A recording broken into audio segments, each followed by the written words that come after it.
Hello दोस्तों। तो और आज हम फिजिक्स आगे यानी कि जो अभी तक हमने पढ़ाई है उसके आगे पढ़ाएंगे। आज क्या क्या पढ़ेंगे?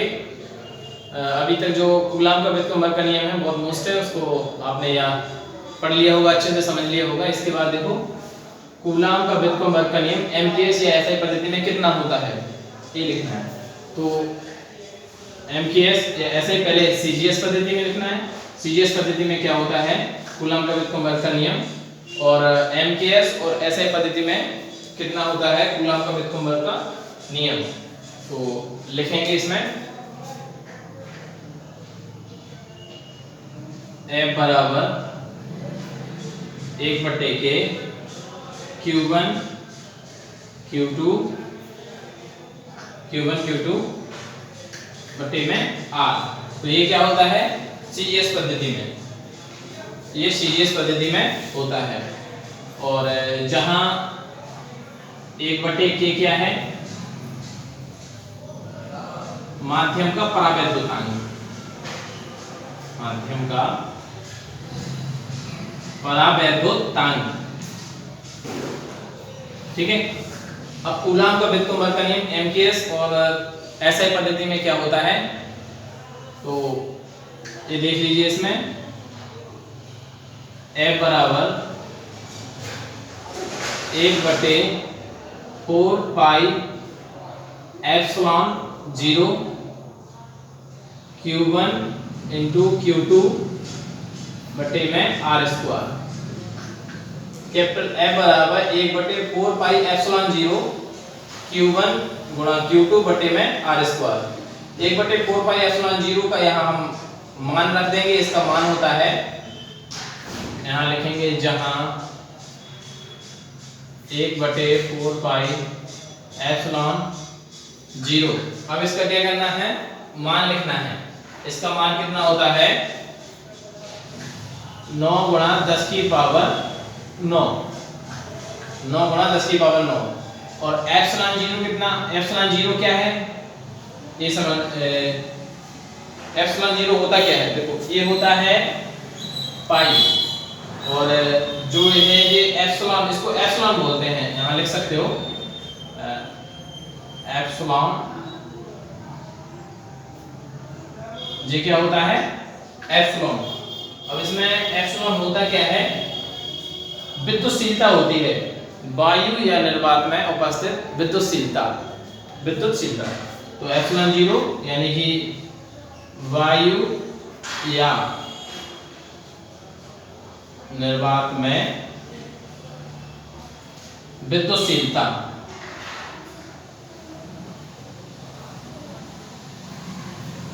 छोटे छोटे दो पॉइंट थे। कूलाम का व्युत्क्रम का नियम एमकेएस या एसआई पद्धति में कितना होता है कैपिटल F बराबर 1/4 pi epsilon 0 Q1 into Q2 बटे R स्क्वायर। और जहां आप Q1 और Q2 जानते हो क्या है, पहले बिंदु आवेश में उपस्थित आवेश की मात्रा, Q2 क्या है दूसरे बिंदु आवेश में उपस्थित आवेश की मात्रा, R क्या है दोनों बिंदु आवेशों के मध्य दूरी, और पाई का मान होता है एप्सिलॉन 0 क्या है वायु या निर्वात में उपस्थित विद्युतशीलता, वायु या निर्वात में उपस्थित विद्युतशीलता। कूलाम का व्युत्क्रम का नियम सीजीएस पद्धति में क्या होता है कैपिटल F बराबर 1/K Q1 इंटू Q2 बटे R स्क्वायर। जहां 1/K क्या है माध्यम का परावैद्युतांक, जिस माध्यम में है वो या निर्वात में हो सकते हैं, किसी माध्यम में हो सकता है, उसका क्या है परावैद्युतांक है। तो आप इसको नोट कर लीजिए।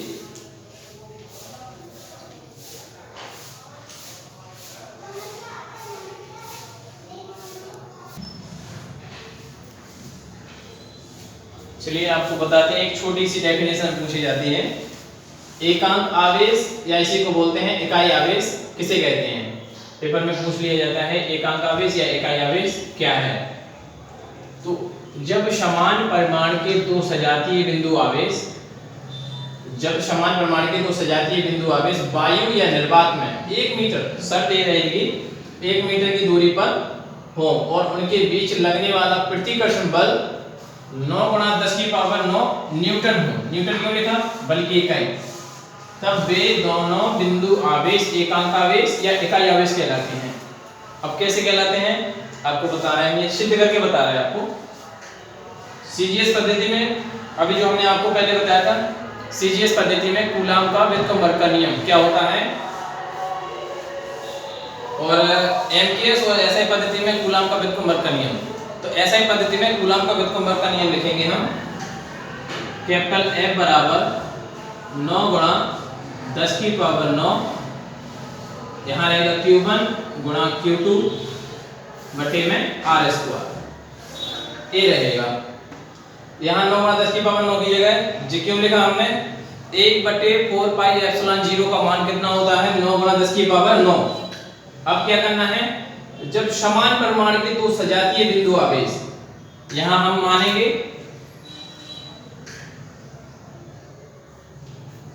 Q1 का मान और Q2 का मान कितना है, Q, यानी कि समान परिमाण के, देखिए यहीं से निकल के आएगा, समान परिमाण के दो सजातीय बिंदु आवेश वायु और निर्वात में 1 मीटर की दूरी पर स्थित हो, यानी कि R का मान कितना रहेगा, 1 मीटर, 1 मीटर की दूरी पर स्थित हो, और इनके बीच लगने वाला प्रतिकर्षण बल यानी कि पर F का मान कितना रहेगा, 9 गुणा 10 की पावर 9 न्यूटन, यानी कि उनके बीच कितना बल लगना चाहिए, 9 गुणा 10 की पावर 9 न्यूटन। तब वे दोनों आवेश क्या कहलाते हैं, एकांक आवेश कहलाते हैं। अब ये मान इसमें रख दीजिए इस फॉर्मूले में, जो एसआई पद्धति में कूलाम का व्युत्क्रमण का नियम है, ये मान हम उठा के इसमें रख देंगे, तो ये देखो सॉल्व हो जाएगा।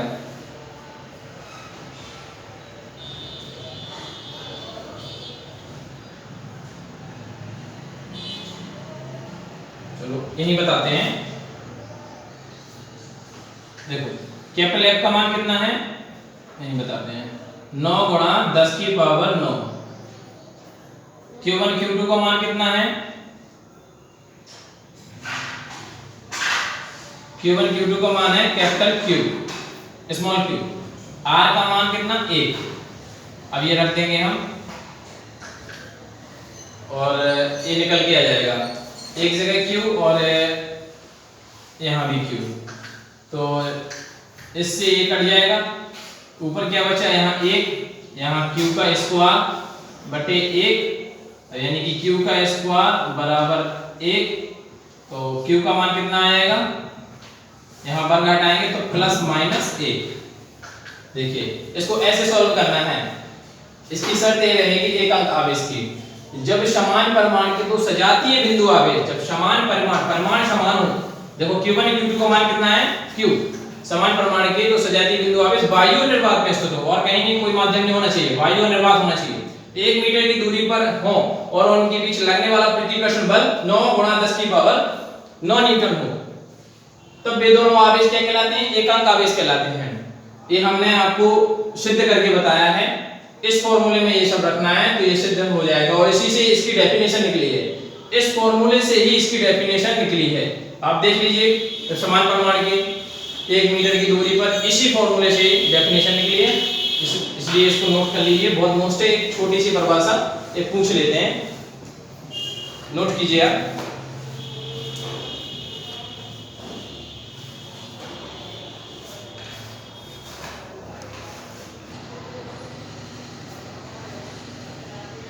एक छोटी सी परिभाषा समझ लीजिए, ये छोटी छोटी डेफिनेशन समझना है, तब जाके आगे फिजिक्स समझ में आएगी। छोटे छोटे पॉइंट ही समझना पड़ते हैं, जब तक इन चीजों का मतलब नहीं पता तब तक आप इसे समझ नहीं सकते हैं। अच्छा, इलेक्ट्रिक फील्ड क्या है, यानी कि विद्युत क्षेत्र, इलेक्ट्रिक फील्ड ये क्या होता है, देखो आपको समझाते हैं एक एग्जांपल से। एक यहाँ आवेश रखा है कोई, ये है कोई एक आवेश, इसके चारों ओर का, इसके चारों ओर प्लस क्यू आवेश,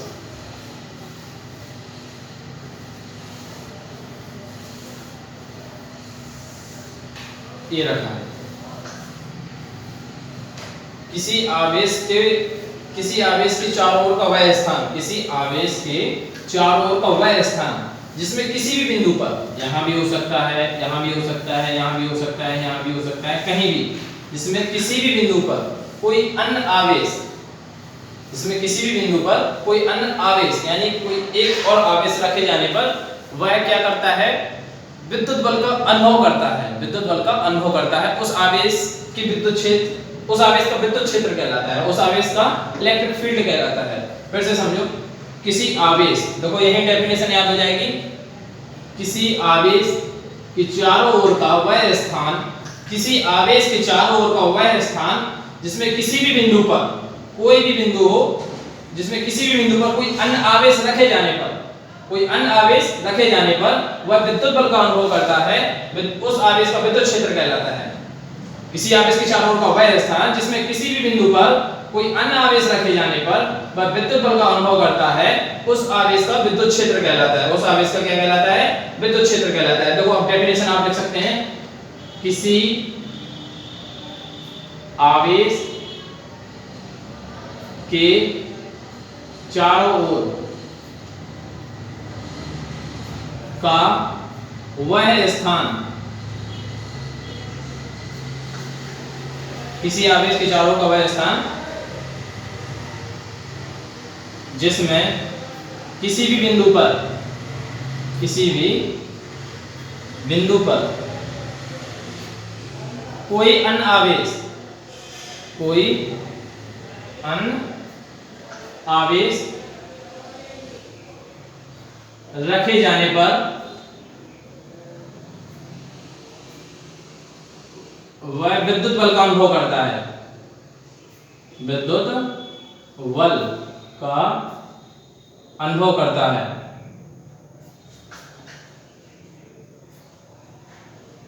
उस आवेश का विद्युत क्षेत्र कहलाता है, का विद्युत क्षेत्र कहलाता है। देखो याद करने की जरूरत नहीं है, जो हमने आपको बताया था, कोई एक यहाँ आवेश रखा है, इसके चारों ओर ये स्थान होगा जहां पर उसकी इलेक्ट्रिक फील्ड होगी यानी विद्युत क्षेत्र होगा। तो किसी आवेश के चारों ओर का वह स्थान जिसमें किसी भी बिंदु पर कोई अन्य आवेश रखे जाने पर, किसी भी बिंदु पर यहाँ कहीं भी कोई अन्य आवेश रखे जाने पर वह विद्युत बल का अनुभव करता है, उस आवेश का विद्युत क्षेत्र कहलाता है, जैसे इलेक्ट्रिक फील्ड कहलाती है। ठीक है, अब आप इसको नोट कर लीजिए।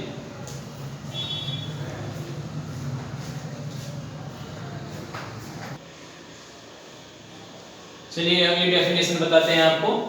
विद्युत क्षेत्र की तीव्रता, इंटेंसिटी ऑफ इलेक्ट्रिक फील्ड क्या होती है? विद्युत क्षेत्र की तीव्रता, ये छोटे-छोटे पॉइंट समझना, यानी कि परिभाषा समझना बहुत। अभी विद्युत क्षेत्र बताया था, अब क्या है विद्युत क्षेत्र की तीव्रता, इंटेंसिटी ऑफ इलेक्ट्रिक फील्ड क्या होता है? इंटेंसिटी ऑफ, किसी बिंदु आवेश पर कोई एक आवेश है, उसके चारों ओर क्या होगा? विद्युत क्षेत्र होगा यानी इलेक्ट्रिक फील्ड। जैसे यहाँ कोई एक आवेश है, इसके चारों ओर क्या होगा? इलेक्ट्रिक फील्ड यानी कि विद्युत क्षेत्र।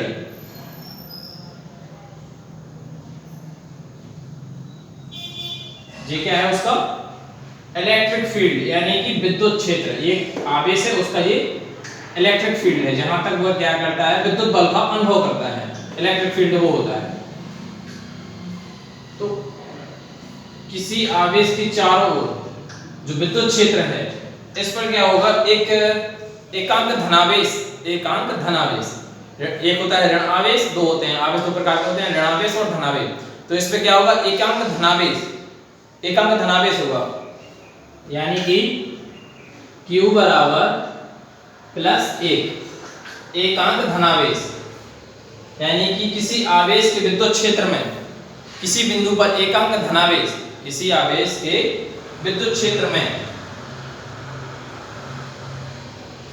किसी आवेश के विद्युत क्षेत्र में किसी बिंदु पर रखे एकांक धनावेश पर लगने वाला विद्युत बल, उस बिंदु पर उस आवेश के विद्युत क्षेत्र की तीव्रता कहलाती है।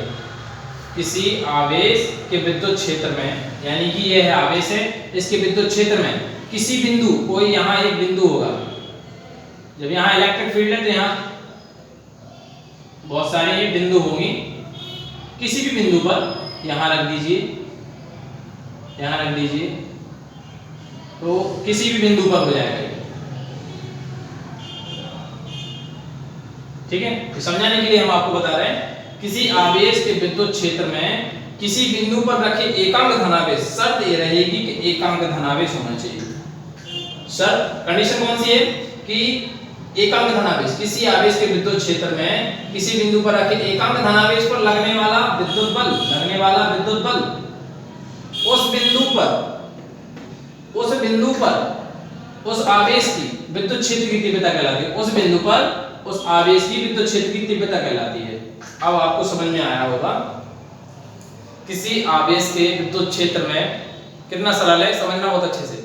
किसी आवेश के विद्युत क्षेत्र में किसी बिंदु पर रखे एकांक धनावेश पर लगने वाला विद्युत बल, एकांक धनावेश पर लगने वाला विद्युत बल, उस बिंदु पर इस आवेश की क्या कहलाएगी? विद्युत क्षेत्र की तीव्रता कहलाएगी। विद्युत क्षेत्र की तीव्रता कहलाएगी।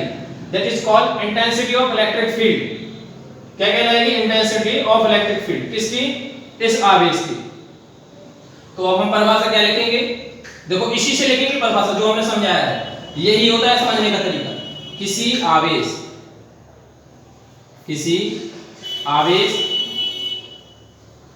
के विद्युत क्षेत्र में, किसी आवेश के विद्युत क्षेत्र में किसी बिंदु पर रखे एकांक धनावेश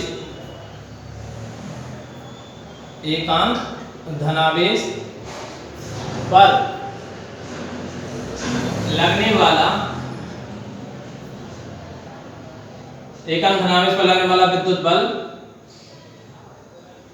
उस बिंदु पर उस आवेश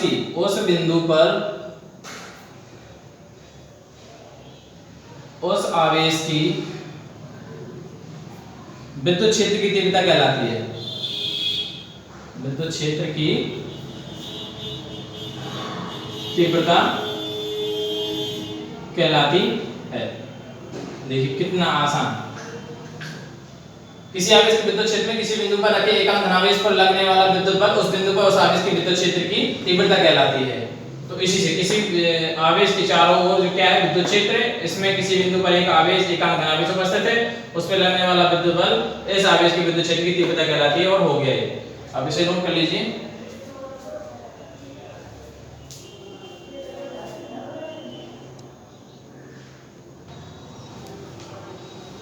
अब हम आपको बताएंगे विद्युत क्षेत्र की तीव्रता का मात्रक। इसका मात्रक क्या होता है और कैसे निकालना है इसका मात्रक?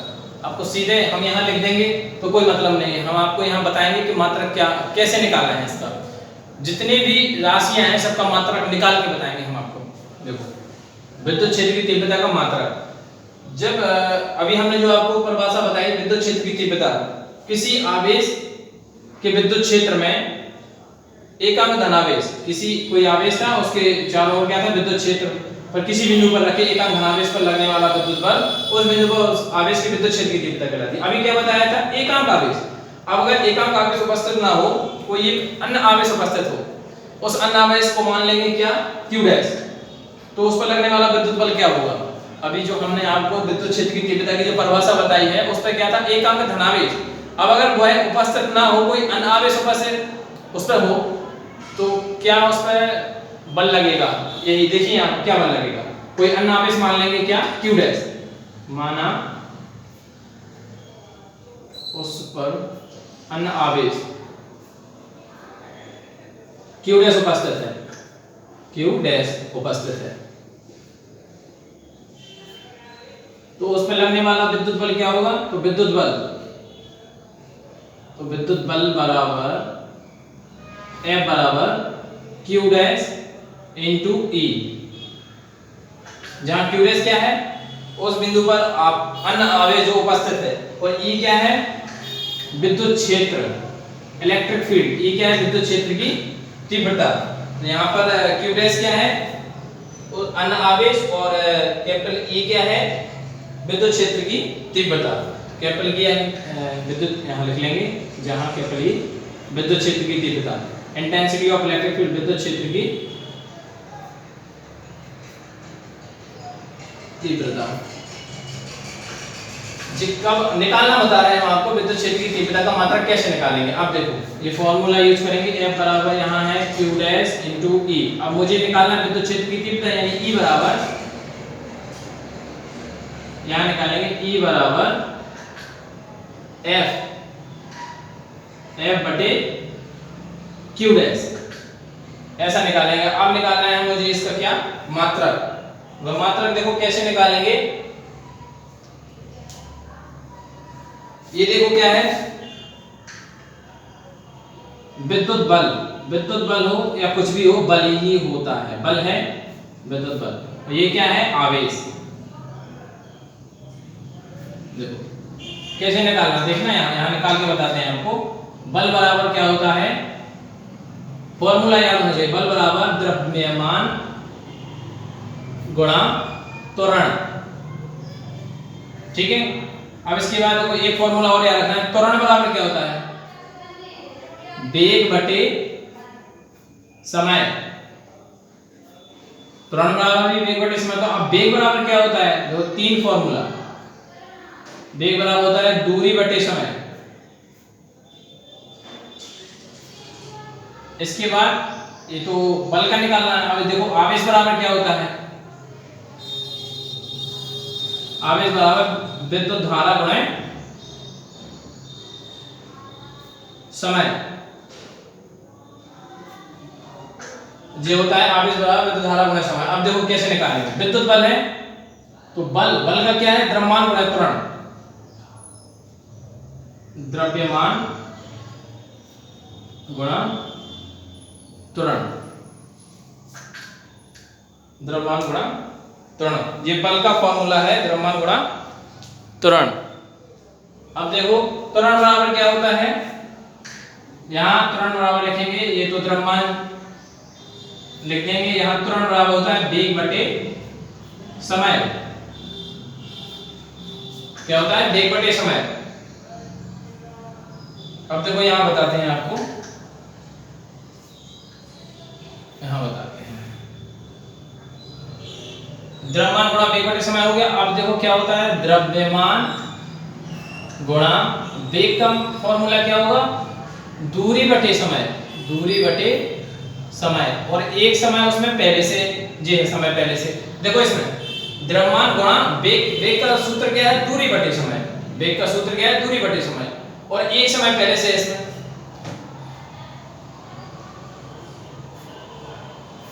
जे निकाला आया पूरा बल का। अब आवेश का क्या होता है, विद्युत धारा गुणे समय, विद्युत धारा गुणे समय। देखो कितने आसानी से, ये आपको विमीय सूत्र बता रहे हैं हम निकालना है, ये बहुत कठिन होता है, बहुत आसान भी है बहुत कठिन भी है, बट आपको ये याद होना चाहिए। द्रव्यमान को किससे डिनोट करते हैं, m से, दूरी को लेंथ यानी l। यहां देखिए समय, समय क्या है, 2 बार है, वो भी नीचे है, तो क्या लिखेंगे यहां, t का स्क्वायर। अब यहां देखो सबसे नीचे विद्युत धारा, विद्युत धारा को डिनोट करते हैं एम्पियर यानी A, समय को t से। अब देखो क्या करना है, क्या होगा इसका, m l t जब ऊपर जाएगा तो माइनस की घात, कोई भी नीचे घात हो जैसे ही ऊपर जाती है तो माइनस की हो जाती है, और नीचे क्या है, a गुणा t। तो इसका विमेय सूत्र क्या है, विद्युत क्षेत्र की तीव्रता का विमेय सूत्र ml t की पावर -2 बटे a t। अब इसको और सॉल्व करना है, m l यहां t की पावर -2 है, एक जो t की पावर 1 है, यहां कोई घात नहीं होती लेकिन एक घात होती है, जैसे ही ऊपर जाएगा तो t की पावर -3, क्योंकि एक j है 2j है तो 3 हो गया, और यहां a है तो a लिख देंगे, a की पावर -1, क्योंकि a की पावर 1 है, यहां प्लस की कुछ नहीं होता तो 1 होता प्लस का, जैसे ये ऊपर जाएगा तो ये माइनस की घात हो जाएगी, तो ml t की पावर -3 a की पावर -1, ये क्या है, इसका विमीय सूत्र है। तो ये पेपर में आता है विद्युत क्षेत्र की तीव्रता का विमीय सूत्र।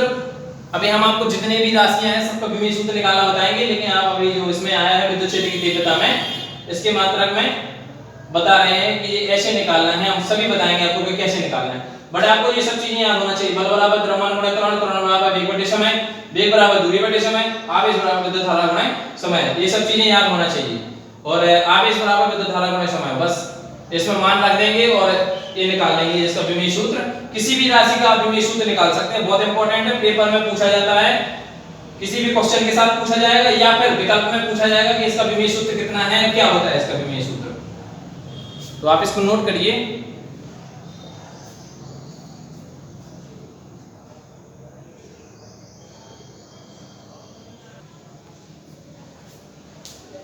आप नोट कर लिया होगा। चलो आगे बताते हैं आपको। देखो ये जो हमने बताया है ये क्या है, विमीय सूत्र है। ये क्या है, विद्युत क्षेत्र की तीव्रता का विमीय सूत्र है। ये विमीय सूत्र है। कैसे निकालना है विमीय सूत्र, ये हमने आपको बताया है इसका। अब इसी से निकालेंगे, इसी से देखो, इसी से निकालेंगे इसका मात्रक E बराबर F बटे Q डैश। देखो इसका निकालेंगे पहले CGS पद्धति में। CGS पद्धति में E क्या है, विद्युत क्षेत्र की तीव्रता का मात्रक, यानी कि विद्युत क्षेत्र, विद्युत क्षेत्र जी मिटा देंगे हम।